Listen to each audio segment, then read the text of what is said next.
Conférence sur la Ahavat Israël particulière de la rabbinite Kanievski par Madame Dorette Blum, habitante de Bnei Brak, proche de la rabbinite pendant 25 ans et qui nous confie ses témoignages personnels.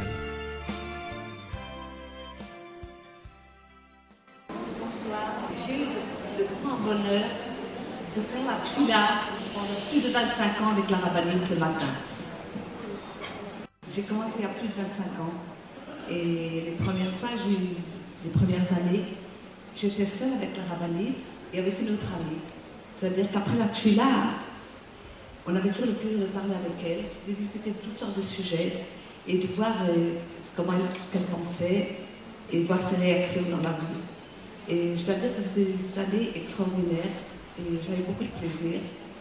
Et c'est très dur aujourd'hui de vivre sans elle et d'aller au Beth Knesset et ne pas la voir. La place est vide, elle n'est plus là. Elle n'a plus ses sourires, ses conseils, et son amitié, qui était une amitié exceptionnelle.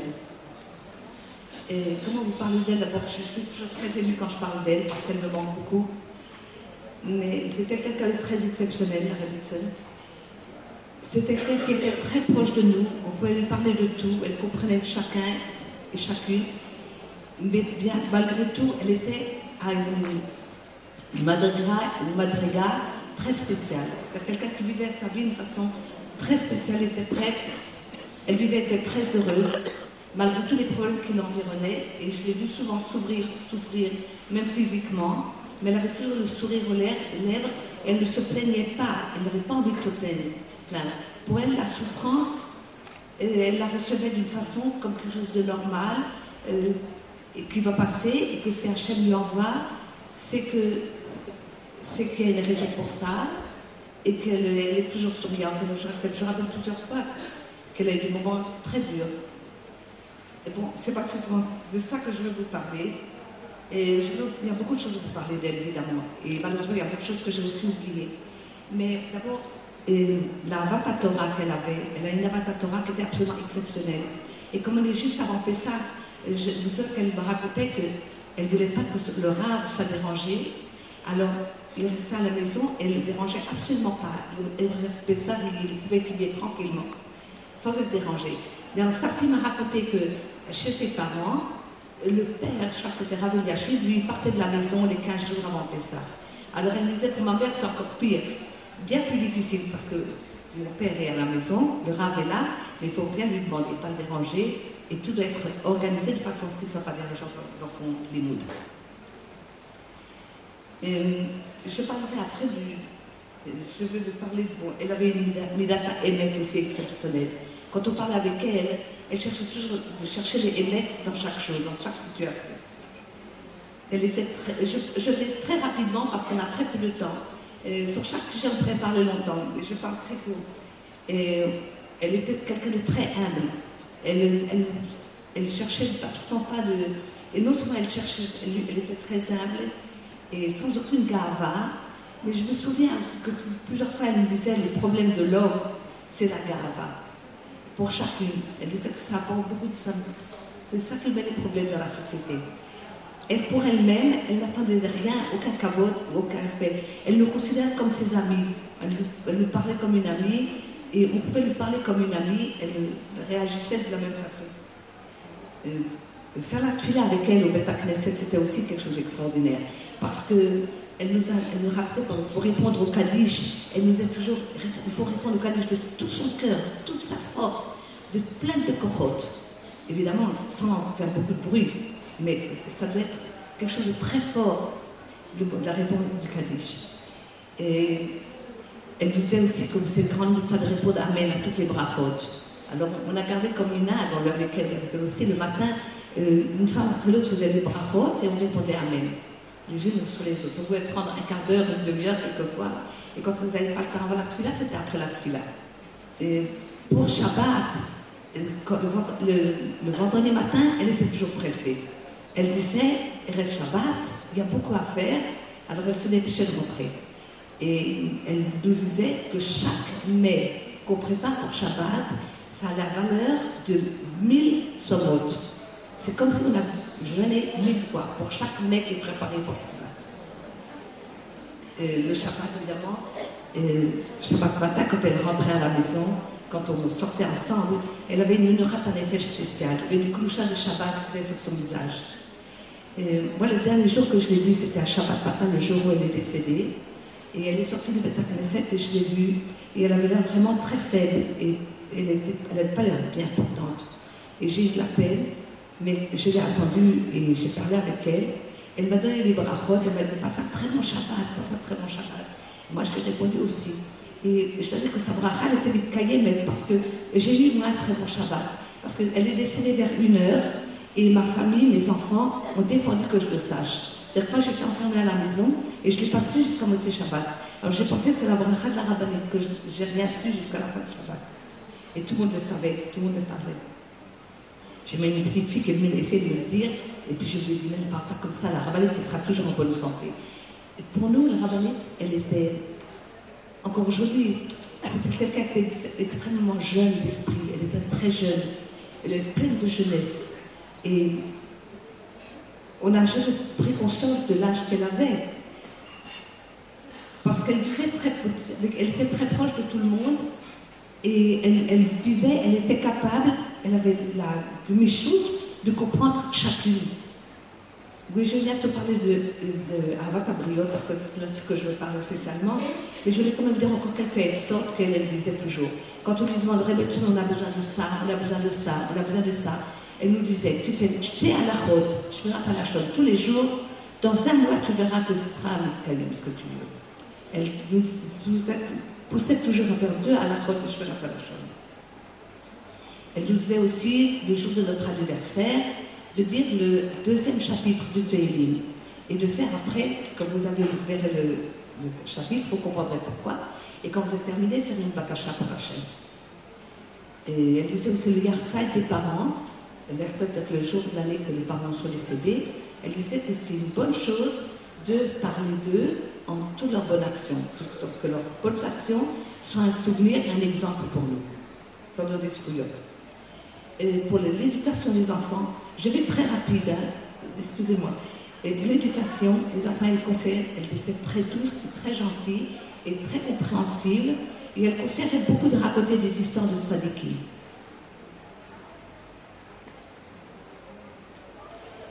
Bon, et la rabbin n'a jamais eu de note sur quelqu'un. Quand il lui arrivait quelque chose, un ennui, elle n'accusait jamais personne. Elle disait Hachem veut comme ça, c'est comme ça. Mais elle n'a jamais accusé quelqu'un, ni pensé que quelqu'un est en faute.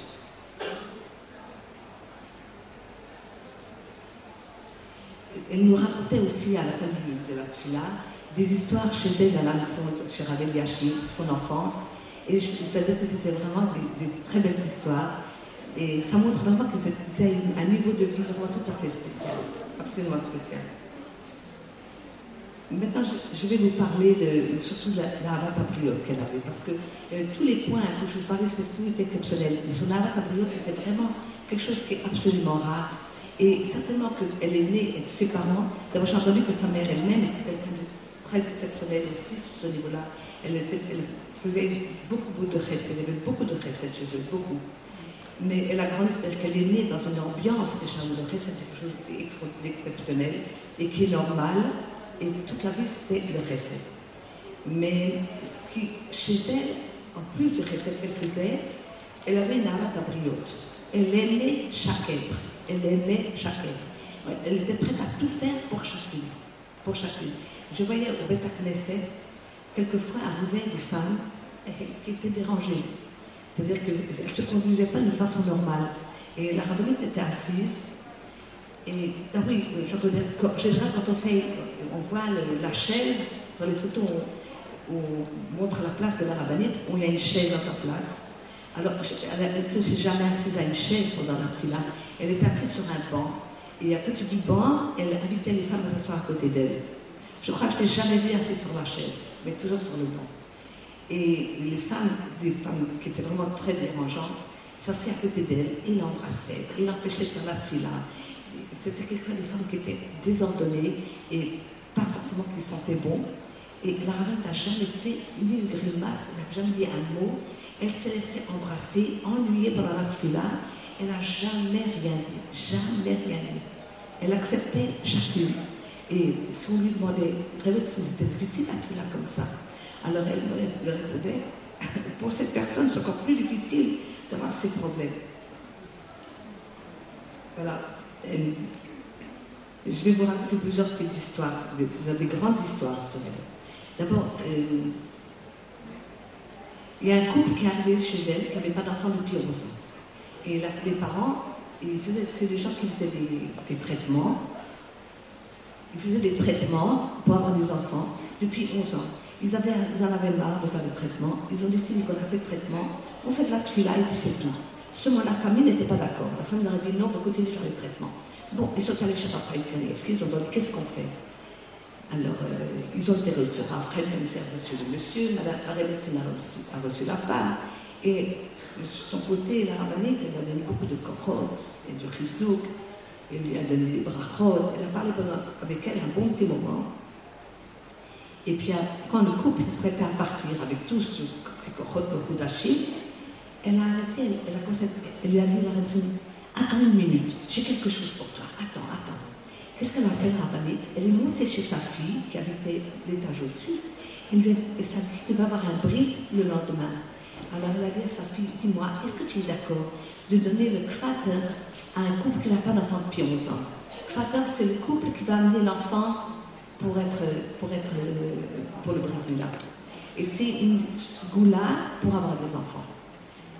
Sa fille, elle avait sûrement pensé à quelqu'un de proche à qui elle voulait donner ce srout, mais quand sa maman lui a demandé de faire ça pour cette femme qui a 11 ans n'avait pas d'enfant, elle a dit tout de suite, oui, ça va maman, je suis d'accord, qu'elle en vienne. Alors la rabbinite est descendue rapidement, elle était contente, elle a attrapé le couple, elle a dit, écoutez, ils habitaient à Bnei Brak, ils habitaient, je crois, à Tveria. Elle a dit, vous allez passer la nuit ici, et demain, vous serez le kfater pour le brit de mon petit-fils. Et c'est une sgoula pour un bébé. Alors ils étaient un peu surpris, mais très contents évidemment. Et la révélation leur a dit, bon, je vais vous chercher où dormir cette nuit. Alors non, c'est pas la peine, on a de la famille. Mais ils étaient très contents. Et le lendemain, en effet, ils sont venus, et c'est eux qui ont amené le bébé pour le brit. Et ce couple a eu l'année d'après un enfant, et ils ont eu, Baruch Hashem, je crois, 4 ou 5 enfants, je ne me souviens plus, mais ils ont 4 ou 5 enfants après. Mais ce qui est extraordinaire, c'est la façon que la rabbinite a pris à cœur leur cas, alors qu'elle voyait des gens, tout le temps, des malheurs et des problèmes partout. Mais quand elle a vu qu'elle pouvait aider ce couple, elle a fait tout ce qu'elle a pu pour les aider, et de tout son cœur. Et vraiment, les gens qui ont participé pensaient vraiment que c'était pour ses propres enfants, comme pour ses propres enfants. Ça, c'est une histoire. Et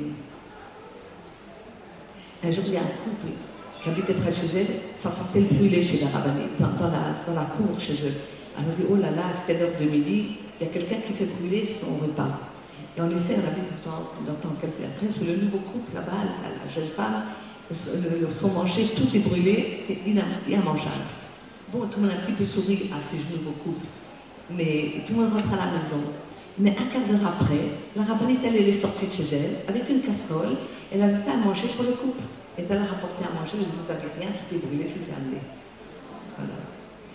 Et elle a rencontré, elle me dit une fois, par la fenêtre, elle a vu 2 filles qui attendaient, qui étaient assises en bas, qui attendaient quelqu'un.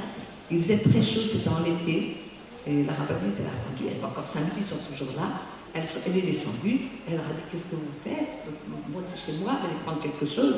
Elle dit, on attend les parents, ils ne sont pas rentrés, on ne sait pas quand ils vont rentrer. En effet, on est mal à l'aise, il fait très chaud dehors. Alors, la rabbinite nous a fait rentrer à la maison, on leur a donné un point, on était assis sur côté d'elle.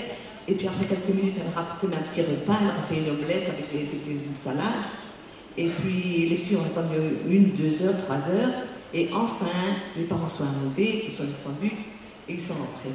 Et la rabbinite a mis autre chose à faire, mais elle s'est occupée d'elle de tout leur cœur. Elle a fait, la rabbinite disait quand elle faisait le chesed, elle le faisait pour elle. Elle voulait que l'autre personne soit à l'aise et qu'elle ait ce qu'il faut. Oui, une fois, j'étais voir la rabbinite, j'ai dit, ma belle-fille est à l'hôpital, elle doit accoucher. Faites la tefila pour elle, s'il te plaît. Alors elle a dit, bon, ça va, je ferai la tefila pour elle. Donc, bon, une journée passe, ma belle-fille a accouché le même jour. 2 jours arrivent plus tard, la rabbinite m'appelle, elle me dit, viens ici, toi, viens. Je dis, qu'est-ce qu'il y a, rabbinite? dis-moi, quand elle a accouché ta belle-fille? Je dis, bien sûr, elle était là, elle a accouché quelques 2-3 heures après, elle avait accouché, tout s'est très bien passé. Elle m'a dit, je ne comprends pas, mais t'es pas venue me le dire. Et moi, je dirais, je ne vais pas venir vous le dire, parce que si vous faites des culottes, que ce fait des gens tout le temps, si chacun vient vous dire aussi le résultat de vos culottes, vous pourrez même plus respirer. Elle m'a dit, non, non, non, je me fais des soucis que de me le dire. Voilà.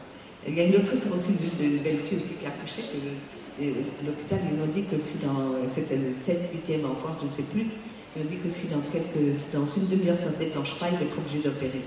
Alors ils m'ont téléphoné, maman, fais quelque chose. Et quand je suis allée à l'hôpital 7, je dirais, médecin, fais de la tefila. Alors elle m'a dit, ok, je fais de la tefila. Je suis rentrée à la maison. Tout de suite après, mon fils m'a dit, tout s'est développé un quart d'heure après, c'est-à-dire le moment où la rabbinite a commencé à faire de la tefila. Et c'était un accouchement qui s'est très bien passé. Et il y a une femme qui est venue chez elle qui avait un cancer du sein, qui était très malade.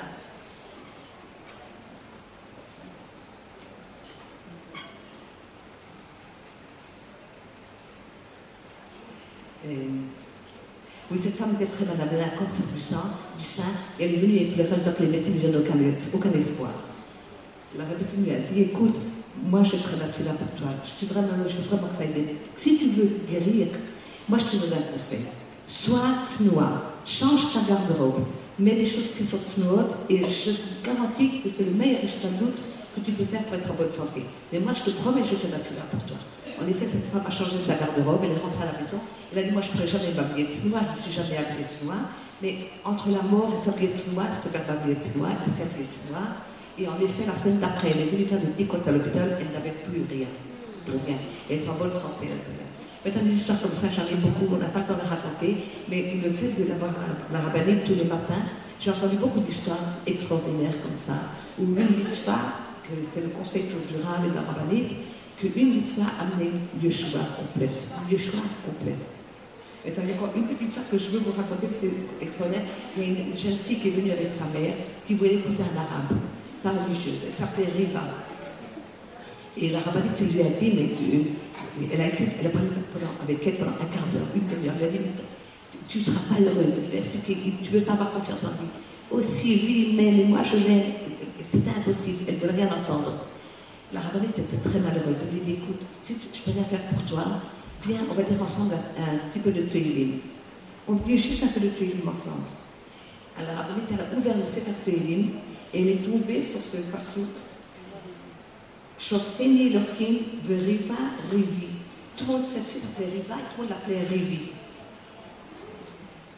Migoy, lo chassid, meish mirma, va'avla, tefalteni. Quand la jeune fille, c'est le premier passage qu'ils ont lu avec la rabbinite, la fille a éclaté en sanglots. Elle a dit, je ne l'épouse pas, mon goy. Je ne l'épouse pas, je laisse tomber. C'est une vraie histoire aussi, celle-là. Bon, il y a comme ça beaucoup d'histoires. Comment? Ça veut dire que fais attention de faire attention de faire des sacs. Bon. Je veux juste terminer, je viens. Oui, elle était pleine de jeunesse toujours, avec une énorme expérience de la vie. Elle était toujours prête à aimer. Encore une chose que je vous dis encore vite, c'est qu'il y avait une femme qui était pas normale et qui était très repoussante. Et la rabbinite s'occupait d'elle, elle dormait chez elle, et la rabbinite s'occupait d'elle comme une infirmière. Personne ne le savait, mais moi, elle est venue me raconter parce qu'elle venait me voir. Elle a fait des choses qu'aucune femme n'aurait été capable de faire. Voilà. Ce que je veux dire encore pour terminer, c'est que la rabbinite a travaillé toute sa vie. Elle est née à une grande madriga, mais c'est une femme qui ne s'est jamais laissée aller. Elle a travaillé toute sa vie. Si elle est arrivée où elle est arrivée, c'est parce qu'elle était prête à travailler et à faire des efforts. Et elle le faisait avec bonheur et avec ses bras, parce qu'elle avait une confiance absolue que tout ce qui lui arrive, tout ce qui se passe, tout ce qui se passera, c'est le retour du barach. Et je voulais encore vous dire que la rabbinite, même quelques jours avant qu'elle ne meure, elle a dit « Je suis la maman de toutes les villes d'Israël ». Et ça veut dire qu'elle pensait à chaque bâtiment d'Israël, et elle avait le ratson que chaque bâtiment d'Israël qui sont acquis dans le monde Et elle considère que chaque bat d'Israël était capable de construire une maison qui soit un pilier, qui soit un lieu solide pour tout l'Israël. Et entre autres, elle disait que le tzniut, c'est la force de la femme, c'est ce qui la protège.